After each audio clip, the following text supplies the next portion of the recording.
Assalamualaikum warahmatullahi wabarakatuh. Hari ini saya akan mempresentasikan tentang prinsip-prinsip penyusunan tes pada pendidikan dasar guna untuk memenuhi tugas mata kuliah pengembangan evaluasi pembelajaran dengan dosen pengampu Dr. Indah Aminatul Zuhriyah MPD. Nah, perkenalkan, nama saya Nova Hexa dengan NIM 210103210025. Kali ini saya akan membahas subtema tentang prinsip-prinsip penyusunan pada pendidikan dasar dan langkah-langkah penyusunan tes. Nah, prinsip-prinsip penyusunan pada pendidikan dasar yakni perencanaan suatu tes yang akan dilaksanakan. Pada prinsipnya sangat diperlukan agar hasil yang diharapkan dapat tercapai. Nah, dengan rencana yang teliti dan konseptual akan memberikan jaminan bahwa guru atau pendidik itu dapat mengukur penguasaan belajar yang relevan dengan hasil belajar yang presentatif. Di sini yang dimaksud presentatif yaitu dengan mengerjakan atau dilakukan dengan sepenuh hati. Nah, apakah kalian tahu dalam penyusunan soal-soal tes terkadang guru juga mengalami kesulitan. Nah, karena dalam pembuatan soal-soal tersebut diperlukan berbagainya pertimbangan, yakni agar soal yang dibuat tidak terlalu sulit, kemudian sulit, mudah, dan tidak membingungkan bagi peserta didik untuk menjawab soal-soal tersebut. Kemudian, dalam penyusunan tes yang harus dilakukan terlebih dahulu adalah dengan membuat kisi-kisi soal. Dalam hal tersebut akan membuat bimbingan terarah kepada penyusunan. Menurut Ahmad tahun 2017 dalam jurnalnya halaman 72-73 menyatakan bahwa ada beberapa prinsip dasar yang perlu dicermati dalam penyusunan tes belajar. Agar tes tersebut dapat mengukur tujuan instruksional khususnya untuk mata pelajaran yang telah diajarkan sebelumnya. Guna mengukur kemampuan dan keterampilan peserta didik yang diharapkan oleh pendidik atau guru tersebut. Kemudian setelah mereka menyelesaikan suatu mata pelajaran tertentu. Nah, sebuah tes adalah alat yang dipakai untuk mengetahui ketercapaian keadaan yang diinginkan oleh pengetes atau pendidik atau guru tersebut yang terlebih dulu memberikan materi yang akan diteskan kepada peserta didiknya. Kemudian prinsip penyusunan tes ada 6. Yang pertama, tes hasil belajar harus dapat mengukur secara jelas hasil belajarnya yang ditetapkan sesuai tujuan instruksional. Kemudian yang kedua, butir-butir soal tes hasil belajar harus merupakan sampel yang mengarah kepada bahan ajar yang sudah dipelajari.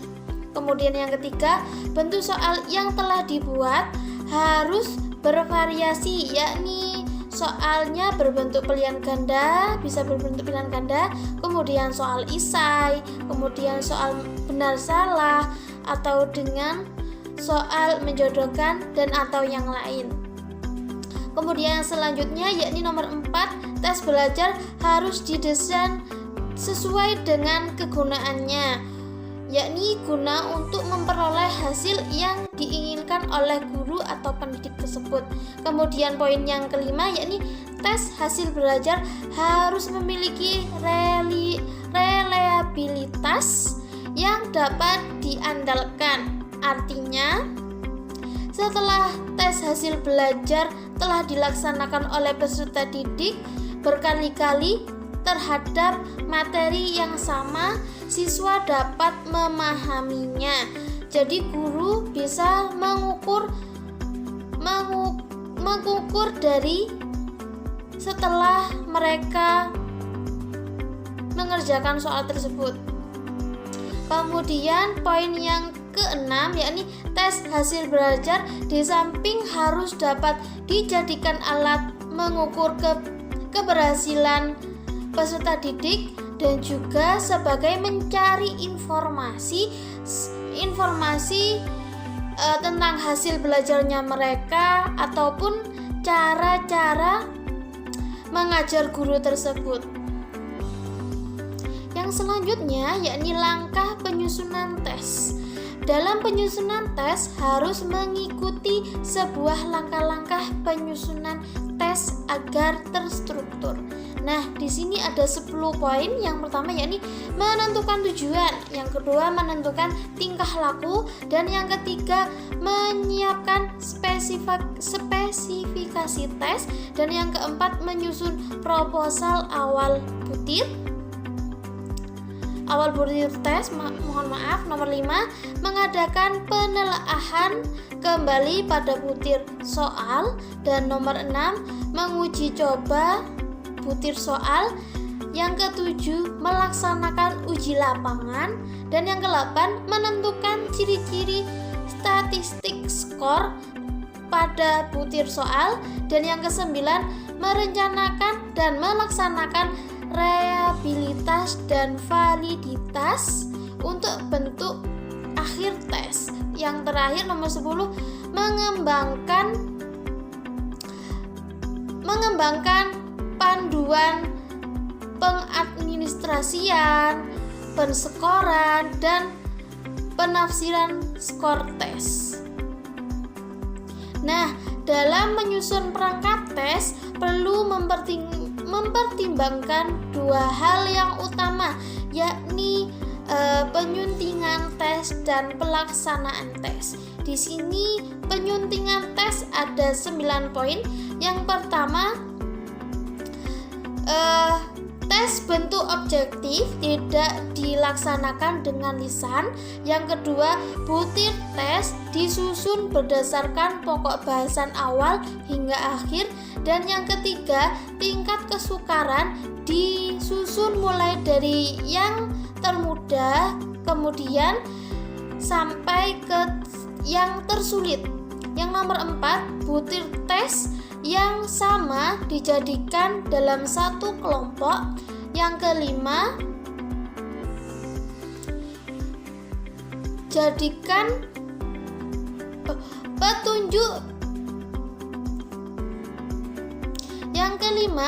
petunjuk pengerjaan tes tertulis secara jelas. Yang keenam, penyusunan butir tes baik diatur sedemikian rupa. Dan yang ketujuh, susunlah setiap butir tes sehingga seluruh opsinya terletak pada satu halaman saja. Yang kedelapan, letak wawancara digunakan rujukan atau pada beberapa butir tes. Dan yang kesembilan, hindari meletakkan kunci jawaban pada soal tersebut. Nah, yang kedua yakni pelaksanaan tes. Di sini saya membahas open book dan closed book. Nah, dalam melaksanakan tes hasil belajar, seorang pengajar memiliki hak penuh untuk menentukan apakah para peserta didik itu tesnya berupa bisa melihat buku atau catatan, referensi belajar, kemudian tabel, kamus, kalkulator, dan sebagainya atau tidak. Seperti itu.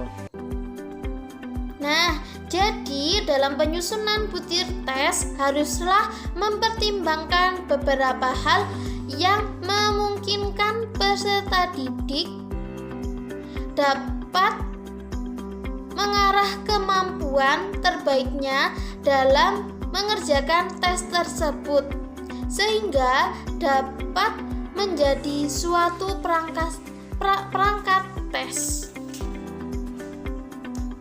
Nah, sekarang langkah-langkah penyusunan soal HOTS atau bisa disebut dengan high order thinking skill. Nah, untuk membuat soal HOTS perlu mempertimbangkan hal-hal atau langkah-langkah penyusunan HOTS seperti menganalisis KD, kemudian menyusun kisi-kisi, memilih stimula yang tepat dan kontekstual. Di sini stimula atau stimulus yang tepat umumnya yakni yang baru dan belum pernah dibaca oleh peserta didik. Kemudian kalau stimulus kontekstual yang dimaksud yakni sesuai dengan kegiatan atau kehidupannya peserta didik dalam kesehariannya untuk mendorong peserta didik membaca, seperti itu. Kemudian pada menulis butir pertanyaan sesuai dengan kisi-kisi. Butir pertanyaan ditulis sesuai dengan kaidah penulisan butir HOTS. Kemudian berbeda dengan penulisan butir soal pada umumnya, yakni perbedaannya antara butir soal HOTS dan umum yakni terletak pada aspek kognitif materi tersebut. Nah, HOTS adalah soal-soal yang mendorong peserta didik untuk berpikir tingkat tinggi dengan sesuai levelnya. Nah, sekian presentasi dari saya. Terima kasih. Bila ada pertanyaan, silahkan tulis di komentar di bawah ya. Terima kasih. Semoga semua sehat selalu. Wassalamualaikum warahmatullahi